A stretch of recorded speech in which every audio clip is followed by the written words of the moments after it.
Hello and welcome back to another lesson of the Logos and Letters. My name is Liam and I'm going to be doing a second application of logic onto the Bible. This comes from this book, okay? It's not just some essay that I wrote or whatever. This is logic and that's language. And throughout this journey, you learn these skills, and what's critical, what's important is that a student sees their strength. Okay, a student can be constantly taught. And if you think of archery in a way, when you say taught, the bow can be pulled back, but the archer needs to see how far and well they can shoot. That's the whole point of this, the application of skills in the form of analyses. So we looked at this one last time. Hope you enjoyed it. And we're going to look at the second verse. Okay, if this translation doesn't seem familiar to you, it's because it's mine. Straight from the Greek. I try to be as literal as possible. I do not like to form my own words or wording or to make very smooth English. I'm not interested in that. I'm interested in how that thought was articulated in the head of the speaker, and making that as making my translation as close to that as possible, disregarding proper English grammar and syntax, although I try, when I can keep that, I will. Okay, so verse 1, 2. So if we remember the first one, it was just to refresh us. Via the prophets, both multifariously and multi-mannered, God spoke to the patriarchs in a former time. Verse 1, 2. Where is that? Lord have mercy. That's 1, 3. That's the next one that I'll do. 1, 2. Here we go. Via the Son, through whom he created the ages and upon whom the entire inheritance is constituted, God has spoken to us in these recent times. All right, so let's apply all the logic that we have learnt, all the tools that we have learnt so far in chapters 1 to 7, starting via. This signals how the action happened. So, for example, by what means was the action done, or by whom, or by what instrument?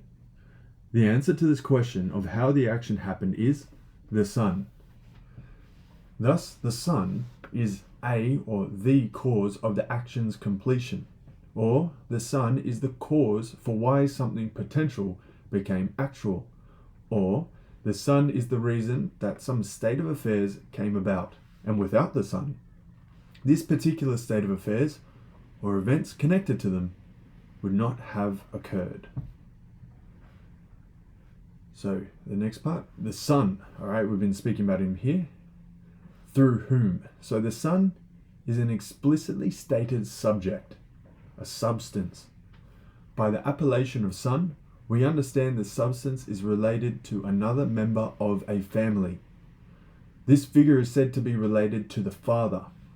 A son and a father are always the same kind of thing. Think about that. You could even say type. So not just genus, but species also. So whatever the Father is by nature, the Son is too. So if the Father be God, the Son is God too. Okay? For if the Son were not God, the Son would not truly be the Son, but only in title. Right here, I am addressing every skeptic of the idea that Jesus was God. I'm addressing that point blank. So if that interests you, I'm here to add some food for thought. And thus, if it were the case that the Son were only in title and not in nature too, then the relation of Father to Son could not be substantial. And so if the Father is taken to be God, then the Son, if in title only, is excluded from being God by nature. But what is more, it is an equivocation to give the title of Father to God. The homonym suggesting one relation came about by physical, temporal generation, when really it came about by an eternal spiritual means. Right, so an equivocation, we think back to chapter 1 for that. When we think of homonyms, that's why I introduced homonym here, suggesting one relation came about by physical temporal generation, when really came about by eternal spiritual means. So I'm highlighting the difference there. Thus, to say through whom is a significant claim when considered that the Son really is of the same nature of the Father, since by sharing the one essence, the Son is capable of what the Father is capable of. And if the Father is capable of all things, the Son is capable of all things. Thus, via and through whom are added to the Son to signify that a substance capable of all things is acting on behalf of the Father to achieve all things, and upon whom the entire inheritance is constituted.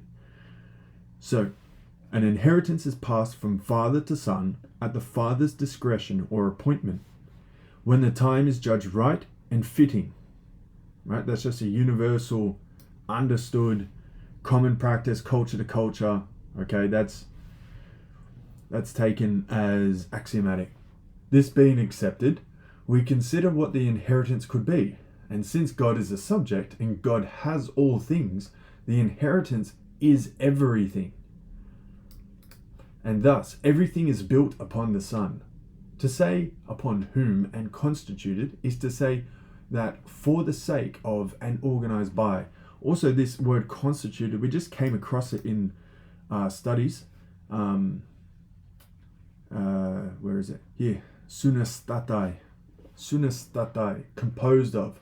Right, when he was speaking of the existence, what animals, what all creatures are as a whole are composed of. All right, and think about how that connects to what we're saying here. Thus, the Son is not only proven to be of the same essence as the Father, and thus capable of all things, but the Son is now to be considered as the sake of all things, the end which all things are designed for. And so the end, for which all things were made, is the very same subject which is causing all things. He created the ages. He, taken to be the Father of the Son, is responsible for the creation of time. Time is a continuous quantity made up of parts with a relative order only, and it does not have a fixed order, such as those things which can hold a position, or those things which are contiguous. Contiguous means like touching, okay, like things that touch. If you're sitting on a chair, you're contiguous with the chair, okay? Thus, the creator of time is also the creator of its parts and the relative order. The Father, who is by essence as the same by essence as the Son, through whom he created time, is thus not beholden to time. Rather, time is beholden to the Father and Son. If a subject be not beholden to time, then their actions, or his actions, are not spoken of in reference to being fixed in time or contained in time. Thus, the actions are eternal. Therefore, whatever the subject is said to do is to be considered otherwise than how those same actions are undertaken and spoken of for all things which are beholden to time. So that would be us. We are beholden to time. Our actions and the way we speak of them is not to be understood in the same way as a subject who is eternal. It is not even proper to say that the action began at X time, for the action would be beginning and completing always for such a subject. Since time is not applicable to you, it's not something that can contain you, and you have immediate access to all time, then that action is always happening. It's always occurring. So there's no beginning and end for it. But what is more, and what is a complementary idea, is that time is not a continuous quantity for that subject. I applied this same logic to speech beforehand. It is both a definite quantity in one sense and continuous quantity in another, owing to the circumstance that time will not have a relative order for the subject of past things which are inaccessible and fixed, to present things which are the commixture of entropy and providence and free will, to future things which are either contingent or necessary and are seemingly inscrutable or out of reach either way. The subject in question, whether it be considered precisely as the Son through whom time was made, probably even put that in bold, or the Father that worked with the Son for its establishment, has access to all, knows all, is present to all, and can see what contingent choices will be made at any given moment. This being so, we thereupon come to the conclusion that the vision of such a subject is perfect and without any lack of sight, no latency in understanding, and to baptize Homer's verse, Theos the hos panthe forai, right? God, the one who oversees all. Here, Homer is speaking of Helios, right? He could be speaking of Zeus too. I think he was speaking of, actually, I'm not too sure if he's speaking of Helios or Zeus. Theos the hos panthe forai. But yeah, it fits with what I was saying. God has spoken. We are temporally bound, and God is not. We understand time as a relative order of past, present, future. This is all chapter 6 stuff, right? And relative, if you want more on that, chapter 7. Thus, when he speaks in our experience known as the past, our grammar reflects and captures it. Our language serves our thoughts. In light of this, consider what was established in the previous analysis. The action was to speak. So the quality of the action varied, but the action did not vary, right? We're speaking of this part here. The action was proven to be eternal. Thus, the speaking persists and the state of it changes. If the speaking persists unchanged, then the message persists unchanged. For to change the message, the speech must be altered. But the speech was proven to be God, right? The Logos. See the first lesson if you want more explanation for this. And does not change. So that is absurd. And those are two biblical references if you don't want to only trust my reasoning. Therefore, the how of the speech changed from prophet to prophet. God's message changed in accident, not in substance. Right? So not the speech changed in accident, the message. Okay? The speech, the word, okay, that's what I'm thinking of here. The speech, the word, the logos didn't change, just the message changed. What I'm trying to say in a close comparison would be what is written down on one letter and then copied onto another letter is the same, but the letter and the delivery of the letter by the different messengers is different. Okay? Even if the handwriting looks a little bit different on the envelope, that's another accident that's changed about it. But the actual, the words, okay, that what is written down is the same on the other one, on the other thing. Therefore, the how of the speech changed from prophet to prophet, God's message changed in accident, not in substance. With these things established and the aforementioned considered, we come to further conclusion that action is not an accident for God either. Right? Remember, action is a supreme genus. Action is a supreme genus, okay? We haven't gotten to that one yet, but we will. For it is to be noted that action, poiein, right? That's the Greek for the category, is one of the supreme genera. But from what has been discussed, it is clear that one of God's defining features is to act. Why that is the case is derived from the following things we have learnt thus far. The Father is eternal, the Son is eternal. The Father is acting through the Son is acting on behalf of the Father. Action is spoken of in reference to time, but God is present to all of time. God is acting at all times, right? He's eternal. So his actions never begin and end, so to speak, for him anyway. It's always happening, always present. So he's always acting. God is always acting. God is never in a state of potency. God is perfect agency. So if you're never in a state of potentially doing something, you have perfect agency. You're perfectly acting. To us, we are the recipients of the communication, but all actions admit of degrees. I love that rule. I seriously think of that rule all the time. When someone says that they're going to do something, I always think of this. Like, how well are you going to do it? How poorly are you going to do it? When someone says, yeah, I'm really going to think about that. Oh, you know what? Can I actually give you the best explanation for this?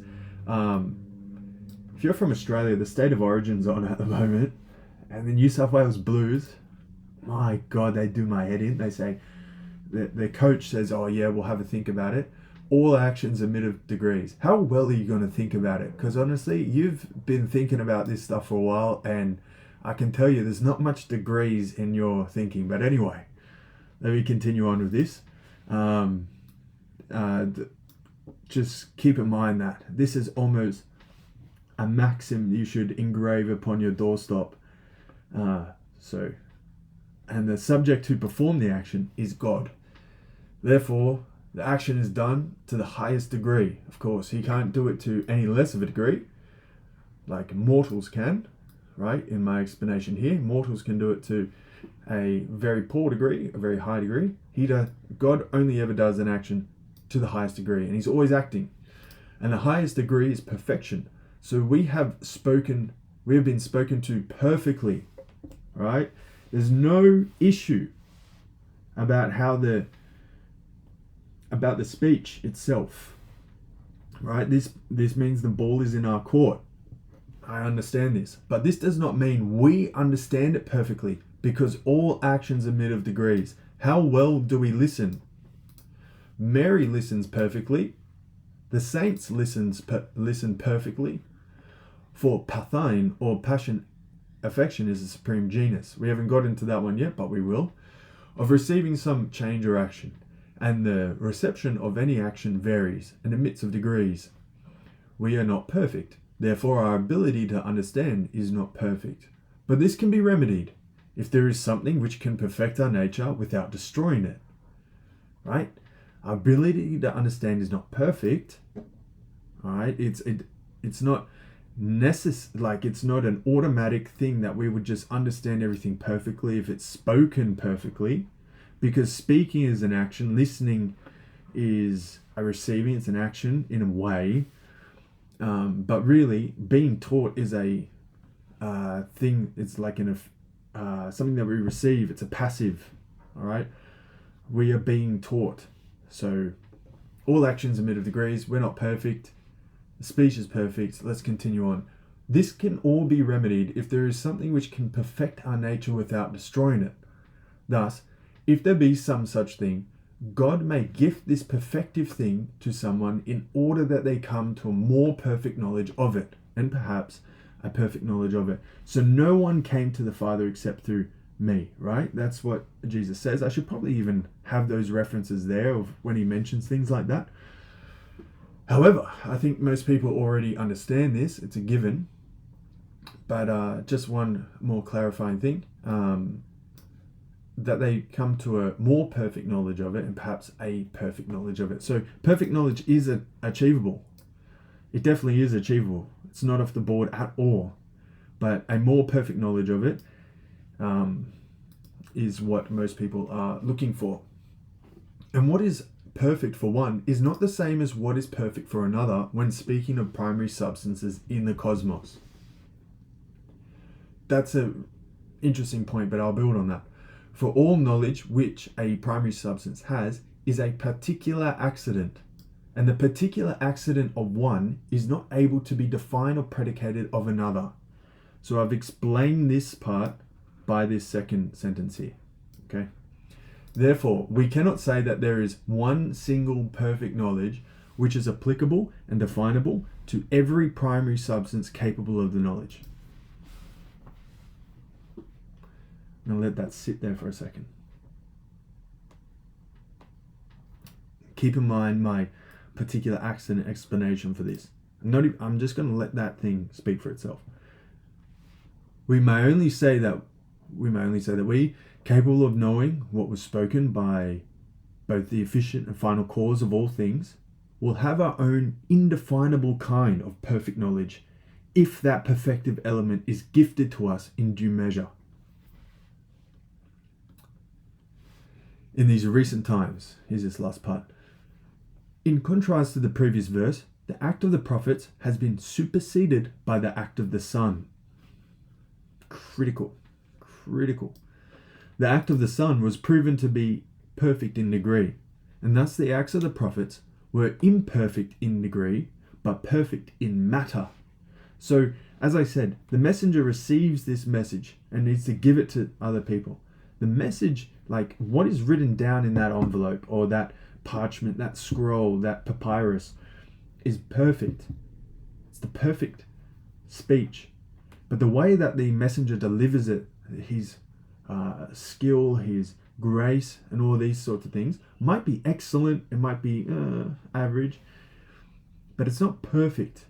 Okay, and not only that, this perfect word and speech and argument, whatever you want to say, this logos, is being delivered through an imperfect creature, of course, but two imperfect creatures as well.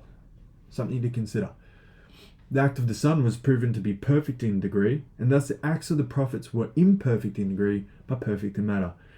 If this were not the case, and the prophets did communicate perfectly, then we must be forced to admit that the prophets were not the ones speaking or writing at all, and that they were but mindless vessels being controlled like a ventriloquist with a puppet. So, we don't admit that, so that can't be the case. So the prophets did not speak perfectly. Let that sit there. I'm talking about the supreme genus of action right now. Forget all this other stuff. I'm only considering the accident, the supreme genus of action. And I'm saying it is not perfect. But the Son is perfect in his delivery. That can cause controversy only if you get distracted by other things. I'm only speaking about the accident of action. Okay? This is not the case, for the first verse affirms that God spoke to the patriarchs and forefathers by means of the prophets, when it was not by means of an angel. Okay? Because we know of many cases where various angels come and deliver messages. I'm not speaking about that right now. And thus, God would be a liar if he says that he spoke by means of them, but really he did all the work and used them as nothing more than an accident, such as a piece of vellum for his divine ink. Okay? He said he speaks through them. And I've explained what that means, speaking through them. I've explained what that means beforehand. He would be a liar if he said that, but he did all the talking. Because you really didn't speak through them at all. You just spoke to the God. It should just say God spoke to the patriarchs or the forefathers, the ancestors. It doesn't say that. So I've addressed that issue. And that was like in our logic lesson, how he addresses the amphisbetesin, right? The debate, the argument. Okay? This is absurd and goes against the scriptural data. Therefore, the prophets communicated previously, and in their own way, fall short of the perfection of the Son, who is one with the Father. Now, if you say the prophet spoke perfectly in that accident, you then have the onus of explaining how or why Jesus Christ of Nazareth needed to come at all. Okay, there's a lot of theological stuff there, but one of the core reasons is that he can deliver the message perfectly. He is the perfect message and he delivers it perfectly. That supersedes the prophets, okay? See, that is why I was only speaking of the category of accidents up there and why I kept drilling on about that. Because this part comes into the play now and it changes everything. Thus, we arrive at the conclusion that the message did not undergo a mere accidental change, nor a substantial corruption, but rather a specific union. For the Son, who is the very essence of the prophet's message, has now personally assumed the delivery of it.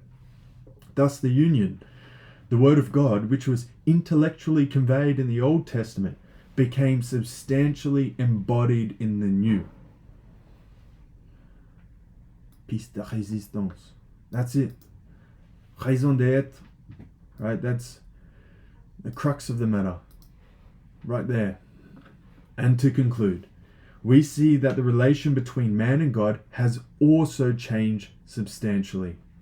For on one hand, we had the word of prophets and kings who offered lamb blood, amongst other animals, and sacrifice for the atonement of sins and the attainment of God's promise and inheritance.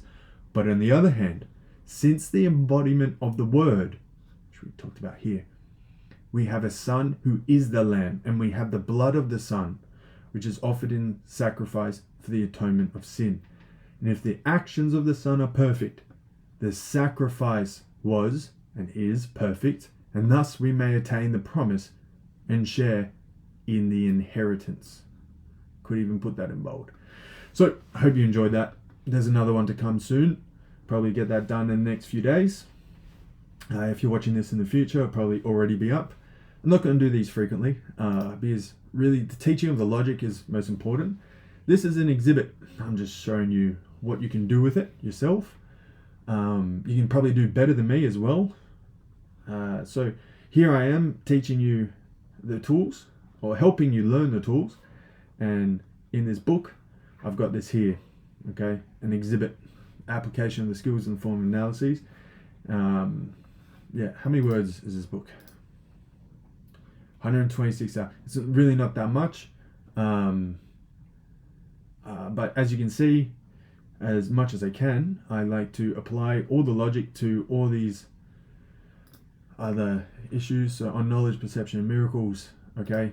This logic is not just about, is there anything beyond quantity, on the substances of Christ, so on and so forth. What's this one about? Conceptual coordinate, genera, and avoiding fruitless arguments. Okay, so I'll leave that there. I hope you've enjoyed. There's more to come. This is only the beginning. It takes time though. Be patient with me. If there's a particular topic that you really like, trust me, I'll get back to it. You just got to give me time to get there. So, as always, thank you for watching. Si semper fortis in opere tuo. My name is Liam, and I'll see you next time.